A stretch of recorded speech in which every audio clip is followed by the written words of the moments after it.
네, 오늘 본문은요, 요한복음 8장 21절에서 30절까지의 본문이 되겠습니다. 그래서 오늘 본문 읽고 그 다음에 시작하겠습니다. 요한복음 8장 21절에서 30절까지의 말씀입니다. 다시 이르시되 내가 가리니 너희가 나를 찾다가 너희 죄 가운데서 죽겠고 내가 가는 곳에는 너희가 오지 못하리라. 유대인들이 이르되 그가 말하기를 내가 가는 곳에는 너희가 오지 못하리라 하니 그가 자결하려는가? 예수께서 이르시되 너희는 아래에서 났고 나는 위에서 났으며 너희는 이 세상에 속하였고 나는 이 세상에 속하지 아니하였느니라. 그러므로 내가 너희에게 말하기를 너희가 너희 죄 가운데서 죽으리라 하였노라. 너희가 만일 내가 그인 줄 믿지 아니하면 너희 죄 가운데서 죽으리라. 그들이 말하되 내가 누구냐? 예수께서 이르시되 나는 처음부터 너희에게 말하여 온 자니라. 내가 너희에게 대하여 말하고 판단할 것이 많으나 나를 보내신 이가 참되심에 내가 그에게 들은 그것을 세상에 말하노라 하시되 그들은 아버지를 가리켜 말씀하신 줄을 깨닫지 못하더라. 이에 예수께서 이르시되 너희가 인자를 든 후에 내가 그인 줄 알고 또 내가 스스로 아무것도 하지 아니하고 오직 아버지께서 가르치신 대로 이런 것을 말하는 줄도 알리라. 나를 보내신 이가 나와 함께 하시도다. 나는 항상 그가 기뻐하시는 일을 행함으로 나를 혼자 두지 아니하셨느니라. 이 말씀을 하심에 많은 사람이 믿더라. 아멘. 말씀 요점을 보고 본문 설명해 드리겠습니다. 말씀 요점입니다. 이스라엘은 광야에서 약속의 땅을 향해 가는 길을 가지 않고 각자 제갈 길로 가다가 죽은 자들이 많았습니다.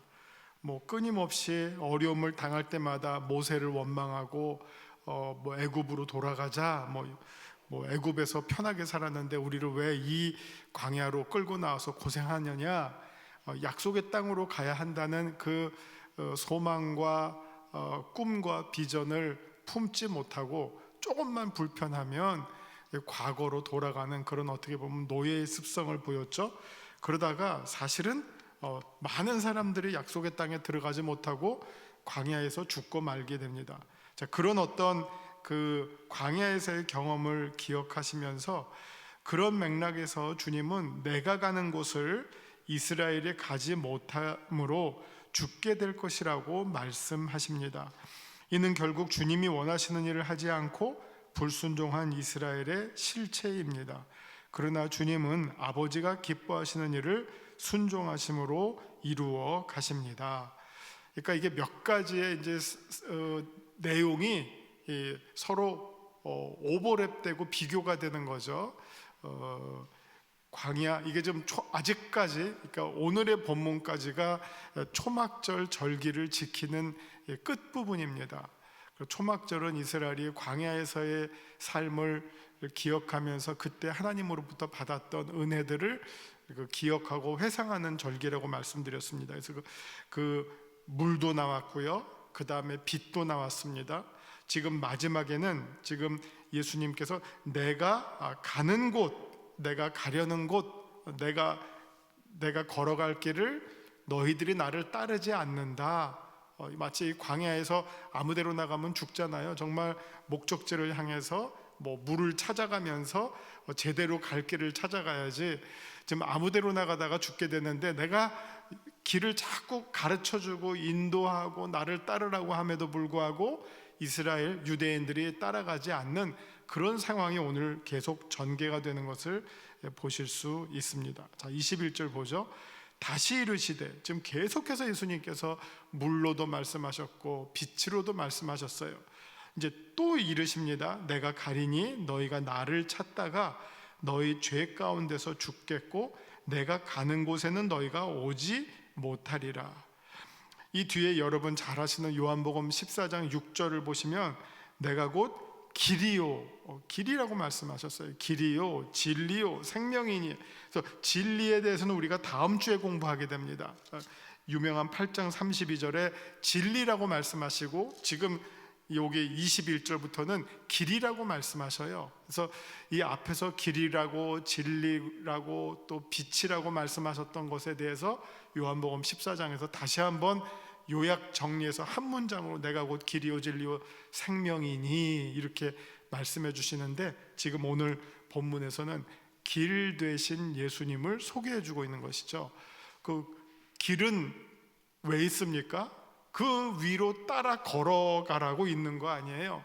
근데 길이신 예수님을 밟고 따라가지 않고 다른 데로 자기가 막 길을 엉뚱하게 길이 아닌 곳으로 가려는 그런 유대인과 예수님과 이 상반된 상황을 말씀해 주고 있죠. 내가 가리니 너희가 나를 찾다가 너희 죄 가운데서 죽겠고 내가 가는 곳에는 너희가 오지 못하리라. 자, 유대인들이 이르되 그가 말하기를 내가 가는 곳에는 너희가 오지 못하리라 하니 그가 자결하려는가? 이게 진짜 이 수준차가 너무너무나 나는 거죠. 막 열심히 가르쳐 줬는데 가르쳐 준 거를 얼른 딱 간파하고 깨닫고 아 그거구나 하고 이제 딱 따라가면 되는데, 지금 동문서답과 같은 우리가 따라가지 못할 길이 어디 있지? 아마 저렇게 가다가 스스로 자결하니까 우리가 못 따라가는 거를 말하는 건가? 뭐 정말 이게 하늘과 땅의 수준이 지금 차이가 나는 거죠. 예수님의 말씀은 정말 생명으로 가는 길에 대해서 말씀해 주고 있는데, 이 사람들은 생명으로 가는 길이 아니라 자살하는 길? 그러면 우리가 못 가지. 이런 정말 너무 정말 어리석은 생각에 맴돌고 있는 유대인들의 상황을 보여주고 있습니다.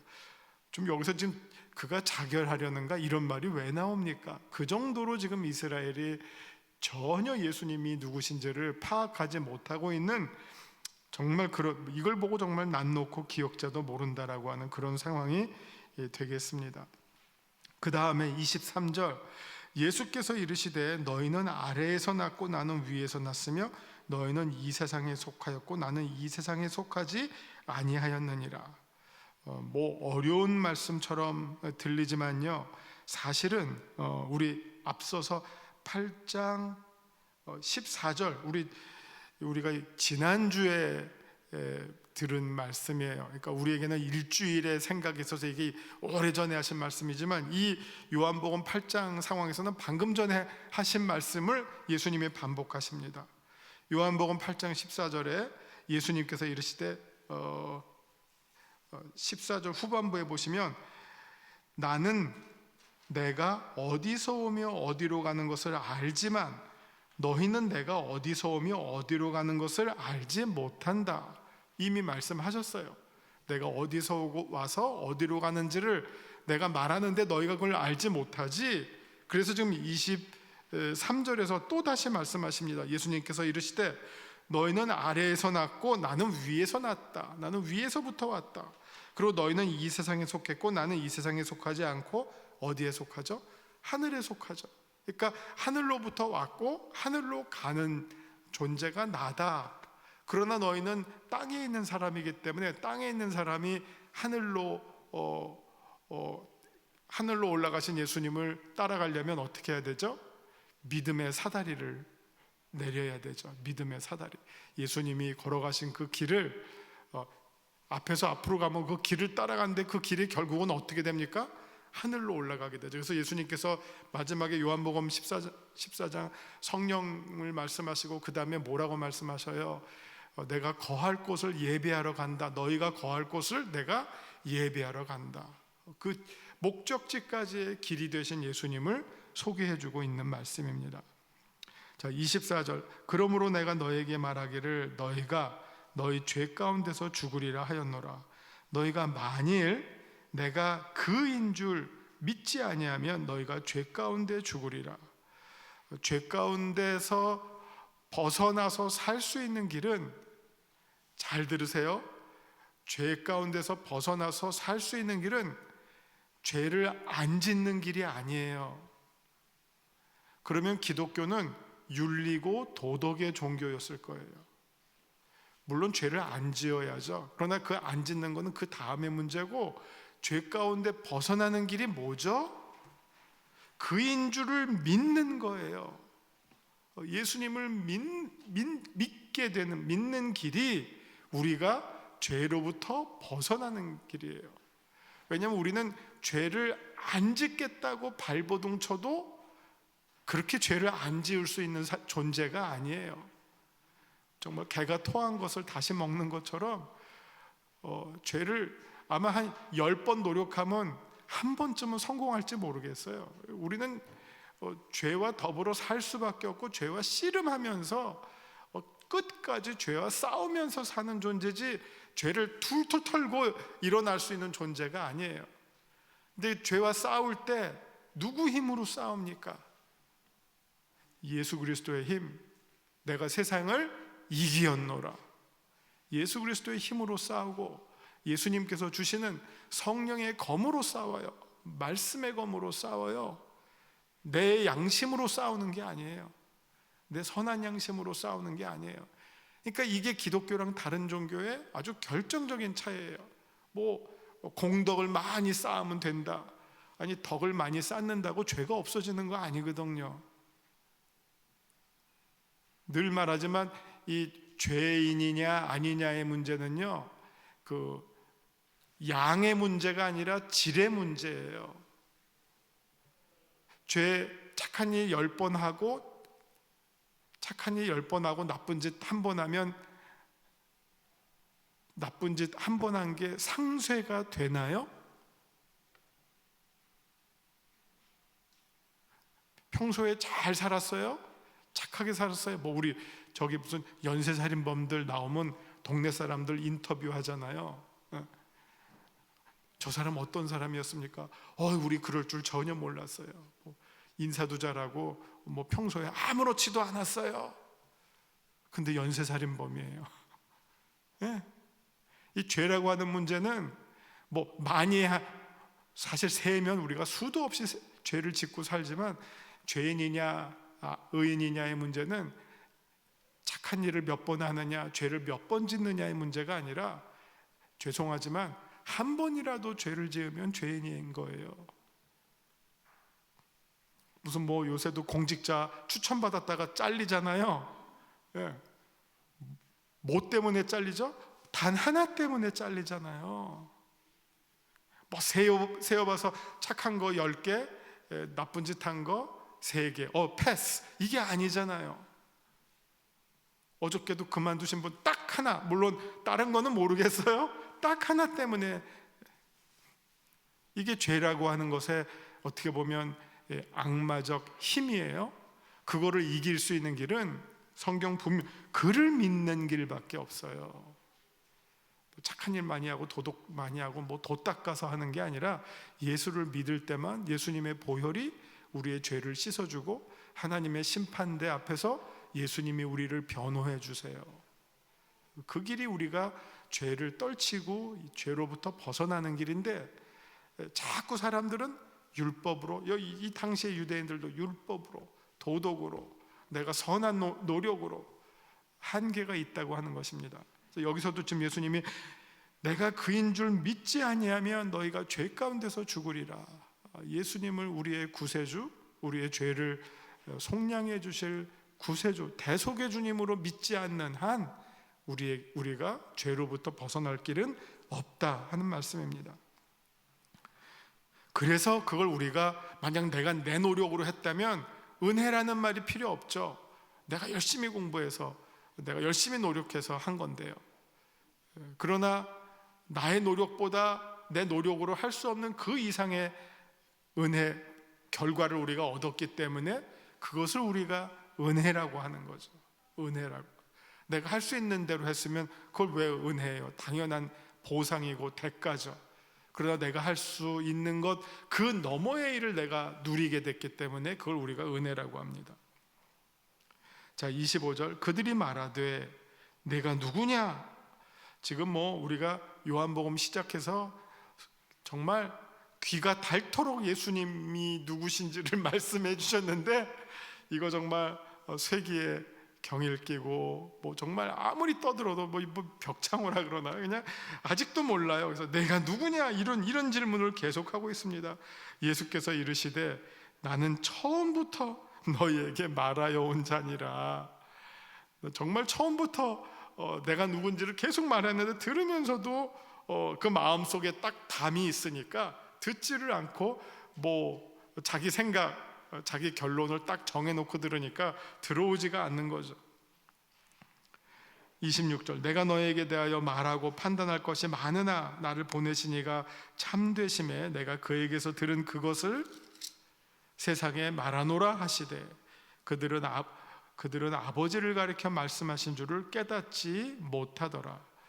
예수님께서 아버지를 매번 이렇게 거론하시고 등장시키시고 소개하는 것은 사실은 뭐 이게 일종의 그 추천서와 같아요. 추천서. 사실은 이제 우리가 무슨 어떤 직장에 취직을 하려고 하든지 아니면 뭐 어디 공부를 더 하려고 하든지 그러면 누군가로부터 추천서를 받아요. 추천서는 추천받는 사람에 대해서 추천하는 사람의 어떤 권위가 그 사람을 소개해주고 인정해줄 때 이 사람은 이러이러한 믿을 만한 사람이고 능력이 있는 사람이고 장래가 촉망되는 사람이고 해서 이렇게 좋은 내용의 말을, 상대방은 아직 이 사람을 모르잖아요.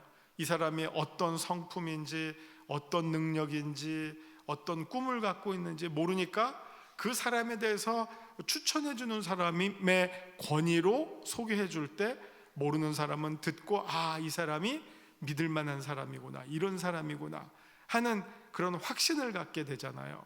그런 것처럼 예수님께서는 때로는 자신의 얘기로, 그리고 많은 경우에는 꼭 누구의 마치 추천서를 소개합니까? 계속 하나님 아버지의 추천서를 소개해주고 있는 거죠.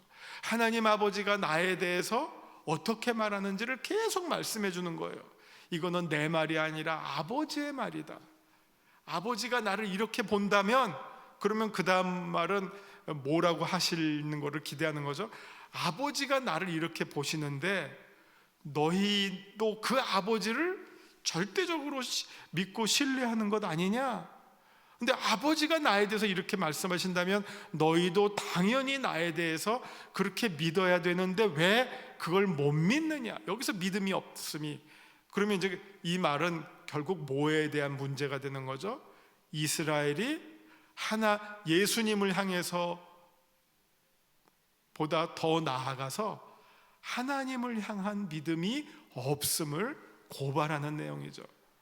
실제로는 너희들이 입만 열면 하나님 얘기하지만 진짜로는 하나님의 말을 조금도 중요하게 생각하지 않고 자기들의 생각대로만 펼쳐나가고 있구나 하는 이런 어떤 그 실상을 예수님께서 계속 보여주시고 있는 거죠. 그래서 계속적으로 예수님은 내 아버지께서 나를 어떻게 보시고 어떻게 하시고 또 그 아버지를 향해서 내가 어떻게 하는지를 계속해서 나와 아버지가 하나가 됨을 계속해서 알려주고 있는데 이스라엘은 그거를 깨닫지 못하고 믿지 못한다고 하는 것이죠.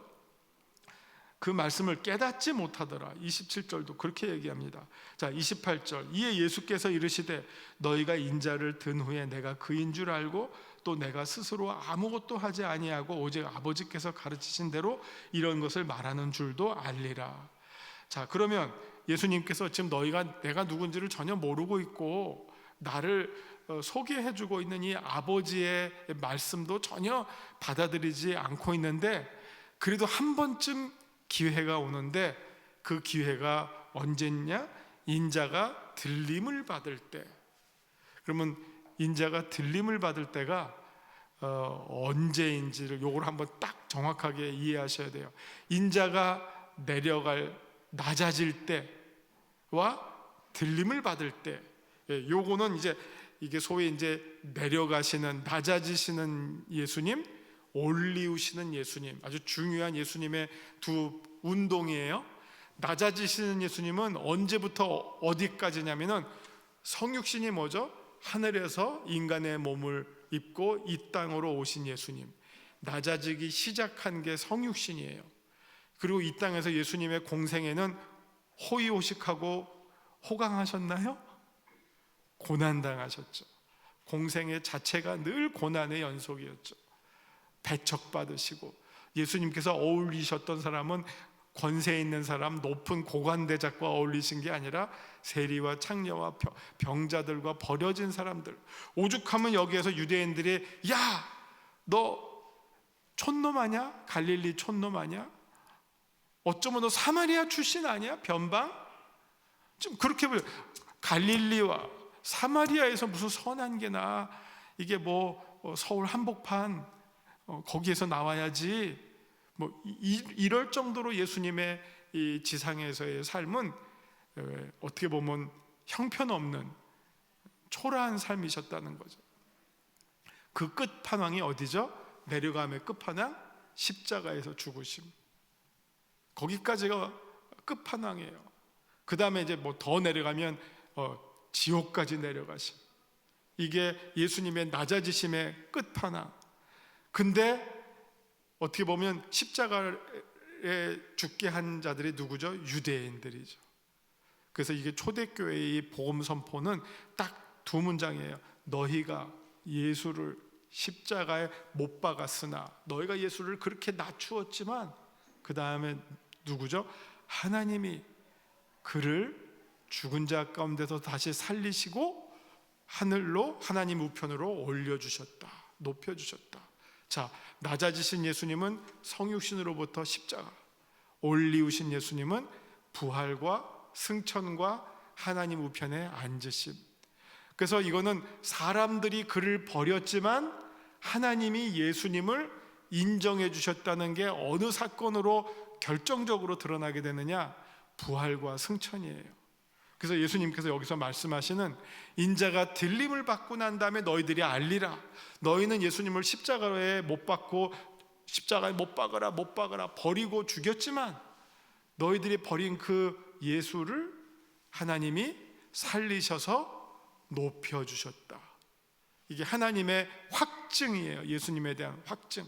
그것 때문에, 물론 전부는 아니에요. 아직도 유대인들 예수님 안 믿는 사람 많으니까. 그러나 상당수의 유대인들이 이걸 보고 예수님을 믿게 돼서 기독교가 시작된 거죠. 그래서 우리가 잘못했네, 이분이 정말 그 오실 그분이었네 라고 모여서 기도했던 데가 어디죠? 마가의 다락방이고요. 거기서 성령 강림을 경험하면서 그들이 초대교회 첫 기독교인들로 출발하게 된 게 우리 기독교의 역사예요. 그러니까 인자가 들림을 받을 때 이제 너희가 비로소 알게 되리라. 너희 중 전부는 아니지만 어쨌든 너희 중에 예수님, 여기도 좀 계속해서 예수님을 믿더라 믿는 사람들이 등장하고, 그 믿게 된 사람들이 이제 예수님이 인자가 올리움을 받고 더 확신을 갖게 되고, 이분이 정말로 예수님이, 나사렛 예수가 메시아였구나, 나사렛 예수가 그리스도셨구나 라고 하는 이 초대교회의 결정적인 신앙 고백을 확증하게 되는 겁니다. 자, 29절, 나를 보내신 이가 나와 함께 하시도다. 그러니까 이런 그 보내신 이가 함께 하셨다라고 하는 것에 대한 증명이 예수님을 올려주신, 높여주신 것. 이 내용은 빌립보서 2장 그리스도 찬가를 보시면 잘 나와 있어요. 쭉 낮아지시고 또 하나님께서 그를 모든 이름보다 더 높은 이름으로 올려주셨다는 그리스도 찬가의 이 내용이 다시 잘 나옵니다. 나를 보내신 이가 나와 함께 하시도다. 나는 항상 그가 기뻐하시는 일을 행함으로.